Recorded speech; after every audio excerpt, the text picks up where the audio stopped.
গোস্তকে মাংস বলা যাবে কিনা, অনেকে এটা নিয়ে খুব আপনার শক্তভাবে বলেন যে গোস্তকে মাংস বলা যাবে না, বললে গুনাহ হবে। কেন?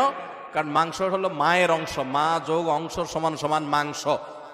হিন্দুরা গরুকে মায়ের অংশ মনে করে, সেজন্য তারা তাকে মা বলে। এই জন্য ওই গরুর গোস্তকে মাংস বলা হয় মায়ের অংশ থেকে। আমরা তো সেটা মনে করি না, অতএব আমরা মাংস বললে গুনাহ হবে। এগুলা সঠিক কথা না। গোস্তকে মাংস বললে কোনো অসুবিধা নেই। কারণ প্রথমত অংশ তালিব্যস দিয়ে রেখেন না, আর মাংস লিখলে মহাকার অনুস্বকার তালিব্যস না দন্তস, তাহলে এটা অংশ থেকে হইলে কিভাবে বোঝা গেল?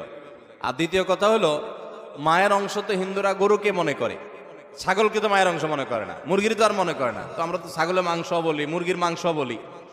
আর এটা অথেন্টিক কোনো সোর্স থেকে প্রমাণিত নয় যে সেখান থেকেই মাংস এবং সে উদ্দেশ্যেই মাংস বলা হয়। বিদায় গোস্তকে মাংস বললে কোনো অসুবিধা নাই।